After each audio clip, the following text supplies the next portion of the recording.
para la entrevista política hemos invitado a Fernando Rospigliosi. Él, como ustedes saben, ha sido ministro del Interior, pero ahora sobre todo comenta y analiza la coyuntura política. ¿Qué tal, Fernando? ¿Cómo estás? Hola, Mario. Y te has convertido en una especie de Nostradamus peruano, porque has hecho pronósticos, digamos, un poco sombríos, que sin embargo se han cumplido. En tu artículo final de este año, recordabas tu artículo inicial de este año, él publica todas las semanas en El Comercio, y decías: en el primer artículo que publiqué este año me refería a que la posibilidad de una destitución del presidente es muy real. Esto era en enero del año pasado. Y conjeturé que quizás en un lapso de 6 meses a un año se produzca una crisis y se tensen las fuerzas a favor y en contra de la vacancia. Entonces, efectivamente, ese es el escenario que luego conocimos. Y yo diría que en tus últimos artículos, a lo largo del mes de diciembre o fines de noviembre, pues si hubiese sido una especie de pronóstico del tiempo, decías: miren, esto está así de mal y empeorando al atardecer. Más o menos esa es la circunstancia. Supongo que no te congratularás de eso de ahí. En este artículo, en el último, cuentas o mencionas varias cosas que creo sería interesante comentar. Primero, reflexionas acerca de una tensión entre Meche Arauz y Pedro Pablo Kuczynski. ¿En qué consiste esa tensión? Bueno, se ha dado desde el comienzo de su premierato, ¿no? ¿Esto tú lo infieres o lo conoces por fuentes? Bueno, digamos, por las cosas que se han publicado, ¿no? Hildebrand en sus 3 se publicó, por ejemplo, esta discusión que tuvieron en que ella levanta la voz y Pedro Pablo Kuczynski se para y se va. Digamos, son cosas que han circulado también en diversos medios periodísticos, y es normal, natural que ocurra estas cosas si conocemos a los personajes, ¿no? Claro. Pero entonces, Fernando Zavala nunca se habría levantado o nunca le habría dicho cosas que provocasen que se levantara. No, para nada. Y la relación con Fernando Zavala sigue siendo muy buena. Esa es parte de la razón de la tensión. Esa es parte del asunto, porque Fernando Zavala, como es público también, se han dicho varias cosas sobre eso, ha jugado un papel en todo este asunto del indulto. Él ha estado en todas las negociaciones, en fin. Y claro, a ella le molesta, porque ve que hay una cuña entre ella y el presidente. Ella es la presidenta del Consejo de Ministros. Claro, pero Fernando Zavala sigue jugando un papel. Recordemos que Fernando Zavala ha sido viceministro de Kuczynski y después ha sido ministro de Economía cuando era premier. O sea, tiene una relación filial, muy cercana, casi. Muy estrecha, casi filial, así es. Entonces, eso a ella le molesta. Ella también es muy ambiciosa, quiere tener más poder y por supuesto, quiere poner a gente en el gabinete que le responda directamente a ella. Y a Kuczynski esas cosas no le gustan mucho. Entonces hay una tensión ahí, aparte de todas las otras tensiones que hay. Pero las otras tensiones son el resto del mundo contra el gobierno. Esta es una tensión interna en el gobierno mismo. Claro. Pero cuentas tú también en el artículo, o mencionas la circunstancia de que la deteriorada palabra de Pedro Pablo Kuczynski ha arrastrado consigo a la credibilidad de la presidenta del Consejo de Ministros, que tuvo que decir, o dijo sin saber que eso era lo que realmente ocurría, que el gobierno no negociaba indultos, y ahora pues está un poco zarandeada por esa circunstancia. ¿Por qué ella, piensas tú, insiste o acepta permanecer al frente del gabinete si tiene esa tensión y además la han hecho desbarrar de esa forma frente al país? Bueno, es que es muy ambiciosa. O sea, lo que sea por sostener un poco de poder. Usualmente son los políticos. Si tú no tienes ambición en política, difícilmente llegas. Sí. Ella es muy ambiciosa y ha alcanzado ya el premierato. Probablemente quisiera ser presidenta, ser candidata en algún momento, pero ahora ha alcanzado lo máximo que puede alcanzar en las actuales circunstancias, que es el premierato. Entonces, de ninguna manera quiere soltarlo. Ahora, ha cometido errores muy gruesos, ¿no? Por ejemplo, el día en que se discutía la vacancia, el jueves 21, ella sale y dice: no hay ningún indulto. O sea, era toda la propaganda que hacía el gobierno, y que muchos cayeron en eso tontamente. Pero ella, en lugar de decir cosas ambiguas, a sabiendas, es imposible. ¿Tú crees no que supiera. ella, cuando dicen este gobierno no negocia indultos, sabía que se venía el Sí, indulto sabía, en tenía 3 que días? saberlo, tenía que saberlo. Es imposible que no supiera estando en el lugar donde estaba, ¿no? O sea, si mucha gente se daba cuenta de lo que estaba ocurriendo, que ella no se diera cuenta, no. Pero hay quienes dicen que había muralla china entre el No. presidente y ella, y que mientras No. que él negociaba este indulto, ella permanecía perfectamente ignorante y eso le permitía afirmar. No puede ser, porque además era público, ese día ya empiezan a circular los documentos Sí. donde se sabía que el indulto venía, ¿no? Entonces, no, pero digamos, es poca habilidad política, jugó su papel en el engaño que hicieron a los antifujimoristas que se creyeron esa historia absurda hasta el final. Y después, ayer en la web del Comercio se ha publicado, por ejemplo, todas las declaraciones que ella hizo acerca del indulto, que son absolutamente contradictorias, ¿no? Bueno, como las del presidente Kuczynski. Como la del presidente, pero ya el presidente ya cayó, su credibilidad está en cero, pero Sí. la de ella también ha quedado seriamente golpeada con esto, ¿no? Ujú. ¿Y tú estimas que esa circunstancia es lo que está determinando que se les haga difícil armar el llamado Gabinete de la Reconciliación? Porque la verdad es que se ha extendido o se está extendiendo más de lo recomendable este limbo político, ¿no? Claro, digamos, debió hacerse hace bastantes días, sí, claro. ¿no? O sea, cuando cambiaron al ministro del Interior, ahí se suponía, ya se había anunciado que iba a haber una reestructuración mayor, pero solamente pudieron agarrar a este general en retiro y ponerlo ahí para tapar el hueco y no pudieron hacer el Claro, otro les cambio. falta el de cultura y les falta hacer los cambios, bueno, de agricultura probablemente. Y Claro, pero se decía que iban a hacer 8 o 10 cambios porque varios de los ministros le habían dicho al presidente, por ejemplo, que renuncie. Entonces, él por supuesto no quería renunciar y ya les había puesto la cruz encima. Ahora, incluso a esos ministros va a ser difícil cambiarlos. Uno de ellos parece que era el canciller, otro parece que era Edith Begler. Pero, o sea, no solamente es el problema entre PPK y Mecharaos, es el problema de conseguir a gente adecuada para el gabinete ministerial en las actuales circunstancias en que el gobierno ha quedado muy aislado y que tiene un solo aliado, que es el fujimorismo de Alberto y Kenji. Entonces, y que además ese Vamos a ver fujimorismo... hasta cuándo, digamos.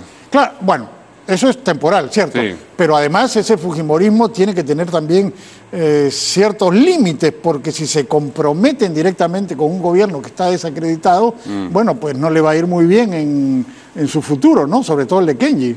Vamos a llegar al fujimorismo, pero permanezcamos todavía un rato en el oficialismo. ¿Sabes tú de personas a las que se han acercado proponiéndoles integrar el yo gabinete? no conozco, no sé.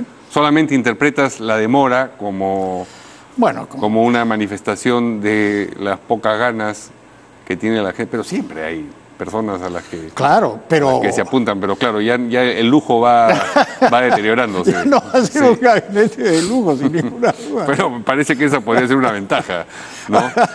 Bueno, a la luz de lo que hemos visto, sí, pero de todas maneras siempre ellos quieren tener gente representativa, con cierto peso y con habilidad para gestionar el gobierno. Sí. El gabinete de lujo ha sido un fracaso en la gestión. Si nos atenemos a la última encuesta de Datum, le ponen 0,6 sobre 20, ¿no? En gestión gubernamental.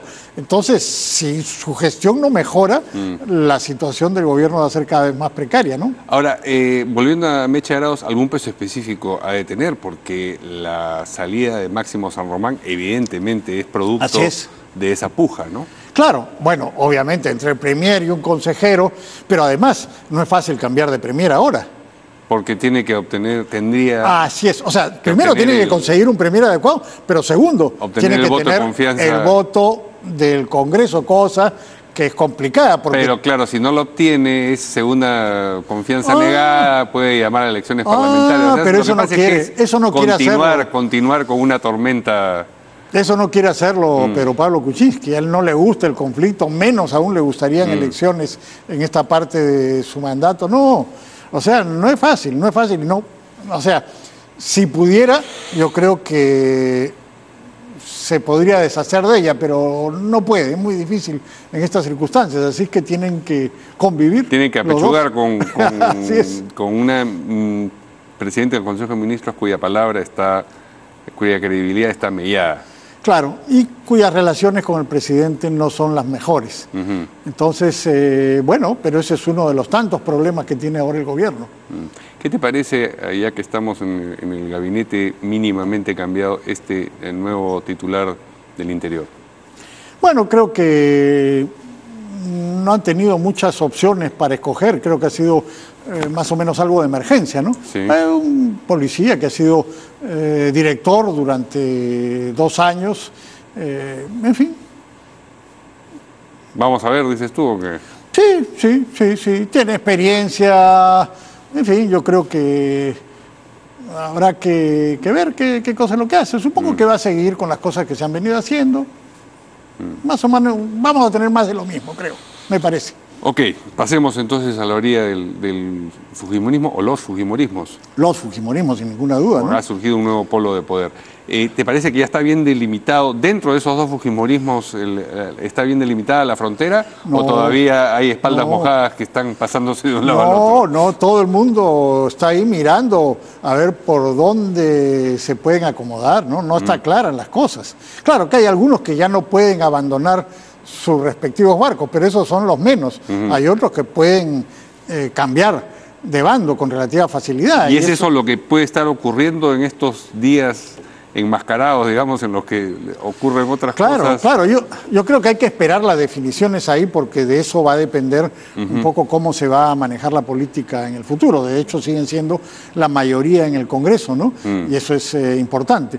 Creo que Kenji, llevado por el entusiasmo, cometió un error cuando publicó este dibujo de él como Kill Bill, todo manchado de sangre y con los nombres de Pierre Figari y Ana Vega, porque eso debe haber asustado a otros, no solamente a estos dos, que ya estaban pedidos desde hace rato. Ya habían salido, creo, de la estructura... Claro, los habían alejado, pero no van a salir del entorno de Keiko fácilmente. Claro. Pero él tenía una lista grande, entonces hay mucha gente que debe haberse asustado. Ese ha sido un error, asustarlos, porque eso hace que esa gente se junte alrededor de Keiko, porque dicen, nosotros somos los siguientes. Al otro lado no tenemos nada que hacer. Nos van a cortar la cabeza. Cosa que es cierta. O sea, si Kenji y Alberto pudieran, ellos avanzarían y tomarían el control del partido y de la bancada. Por eso es muy difícil que se pongan de acuerdo, porque hacia eso van, a tomar el control del partido y de la bancada. Y Keiko no puede permitir eso, quedar subordinada a... ¿Tú no ves posible una reconciliación? Reconciliación no. Digamos, reconciliación es una palabra... Sí, está un poco desgastada en estos días, sí. Digamos, pero que pueda haber una... Para cuando llegue el Papa la palabra reconciliación va a ser una grosería casi. Pero sí. El punto es que veo difícil que logren mantenerse juntos. Creo que... ¿Tú crees que van a 2 inscripciones y a 2...?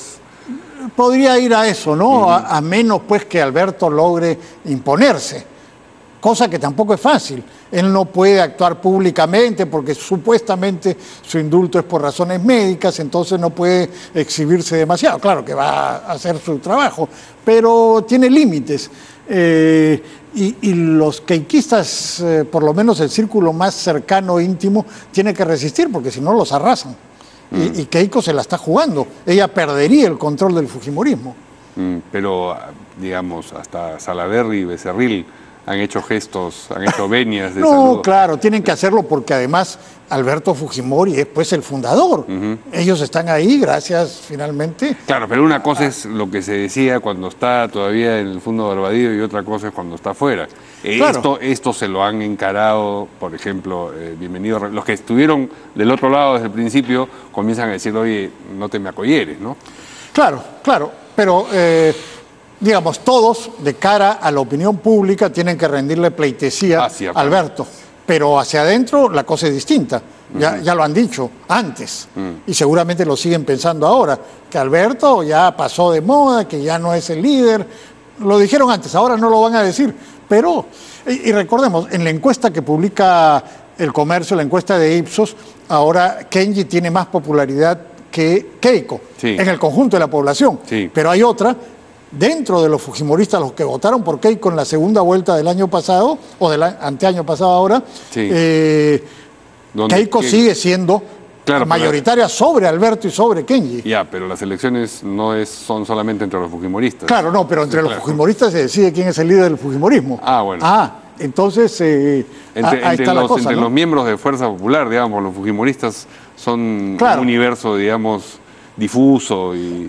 Claro, pero finalmente la pelea está ahí, dentro de la bancada y del partido, ¿no? Entonces, mientras no se defina eso, ellos van a seguir más o menos entrampados y el gobierno tiene un respiro, pero cuando eso se defina... ¿Pero tienes la impresión de que eso se va a definir rápidamente? No lo sé, depende pues cómo jueguen sus cartas cada uno, pero yo creo que el keikismo, digamos, va a seguir haciendo oposición radical al gobierno cuando logren resolver sus problemas. Y el albertismo, al contrario. Con el afán, el keikismo, digo, todavía de buscar un escenario de vacancia. Yo creo que algunos sí, pero que eso no depende finalmente de ellos. Ellos se equivocaron en eso y eso depende de la situación. Perdieron la tercera vuelta, como les han dicho. Eso depende de la situación política, de cómo esté la calle, de cómo esté la población. Sí. Si hay manifestaciones en contra del gobierno, si hay descontento con el gobierno y ahora ya se superponen o se podrían superponer las manifestaciones de descontento social, que es lo que no ha habido, con las de descontento político, que es la que hemos tenido en estos días. Sí. Si las dos se juntan, ahí sí el gobierno estaría en problemas y ahí se produce nuevamente un escenario de vacancia, creo que sin ninguna duda, porque hay gente que se la tiene jurada al gobierno. A juzgar por las declaraciones de Carla Scheffer, congresista fujimorista que visitó al ingeniero Fujimori, existiría en Alberto Fujimori una preocupación por la situación endeble de Kuczynski en la presidencia, dice que le pregunta quién más ha renunciado, en fin. ¿Cómo ves tú ese posible compromiso o agradecimiento de ese sector del fujimorismo hacia Pedro Pablo Kuczynski de manera específica? Creo que sin duda ellos van a tener... una reciprocidad. Sí, en estos días, semanas, meses... un comportamiento de respaldo al gobierno. ¿Hasta cuándo durará eso? No sé, no creo que sea indefinido. Y numéricamente eso en el Congreso, digamos, 10 congresistas más los 15 que le quedan al gobierno. Más otros 10 que podría jalar Kenji eventualmente, no estaría mal. No estaría mal. No estaría mal. Pero eso es transitorio. No estaría mal para evitar votaciones complicadas, pero para sacar adelante iniciativas del gobierno eso es largamente insuficiente, ¿no? Eso es mucho más difícil, eso ya depende de la habilidad negociadora que tienen, pero, digamos, todo va a depender de cómo finalmente se resuelva. Bueno, recordemos lo de Francia, ¿no? Le Pen, sí. Y la hija que termina expulsándolo y tomando el control del partido. Pero ahí no había un hijo, pues. Ahí falta en la historia, en el Juego de Tronos, la presencia disruptiva del hijo del alfil de Alberto. Me parece que es importante, es verdad. Es muy importante eso. Estamos terminando, pero pronósticos para este año, por favor, después de que hagas Bueno, como yo le he dicho, este año va a ser turbulento por la situación social y la situación política. Pero Pablo Kuczynski ha logrado salvarse de la vacancia, pero se ha hecho de enemigos acérrimos y mortales que no le van a perdonar lo que ha sucedido. Entonces, apenas tengan la ocasión, van a estar ahí. ¿Te refieres ahora a la izquierda? Me refiero a los antifujimoristas, que no necesariamente son de izquierda, una parte son de izquierda, pero los antifujimoristas no se la van a perdonar, ¿no? Toda su vida ha sido atacar a Fujimori, y Fujimori está en libertad, entonces eso no se lo van a perdonar. Y si eso se suma a un descontento social, la situación del gobierno va a estar nuevamente tambaleante. ¿Y Lavajato? Bueno, ese es el... De seguro que van a surgir nuevas cosas. Quiero decir las declaraciones de Barata, que es lo que todo el mundo está esperando y lo que algunos esperando y otros temiendo, me imagino. Van a surgir nuevas cosas y en mi opinión es clarísimo que Pedro Pablo Kuczynski está metido hasta el cuello en esto. O sea, todavía no hemos conocido todo... No, pero con lo que hay es suficiente. O sea, es muy claro que él hacía negocios con Odebrecht mientras era ministro. De eso creo que no cabe ninguna duda. Nadie puede pensar que a un pigmeo en el mundo de las finanzas como Gerardo Sepúlveda, Odebrecht le da 5 millones por la interoceánica. No, pues. No, esas son tonterías. O sea, está metido hasta el cuello. O sea, hay gente que lo apaña por la gobernabilidad y lo que sea, pero que está metido, está metido. O sea, eso ya está claro. El motivo para un eventual pedido de vacancia nuevamente ya está ahí. Lo que falta es la situación social y política. Poner de nuevo un pedido de vacancia en este momento parece una majadería, ¿no? En este momento acabas de hacerlo. No, claro que fracasado. No, pero digo, eso depende de la situación social y política. Cuando las cosas se complican, y si no se complican, si PPK tiene razón y el crecimiento de la economía hace que la gente esté tranquila, se acabó, no pasa nada. No pasa nada hasta el 2021, digamos. Bueno, hasta no sabemos, hasta el próximo año de repente. No, quiero decir, si la marea se aquieta y todo parece, digamos, conducir a una navegación serena, porque llega el 21 y entonces, ¿no? Hay ciertos pronósticos, como por ejemplo el del economista Ricardo Lago, que dice que los ciclos económicos son ciclos, que ya la economía mundial ha crecido durante más de 100 meses consecutivos y que los ciclos nunca van más allá de los 112 o 115. Entonces, de repente este año tenemos una sorpresa. Vamos a ver. Bueno, un pronóstico bueno de Fernando Rospigliosi. Muchas gracias, Fernando, por esta conversación. Gracias, Mario. Nos vemos mañana aquí en De 6 a 9.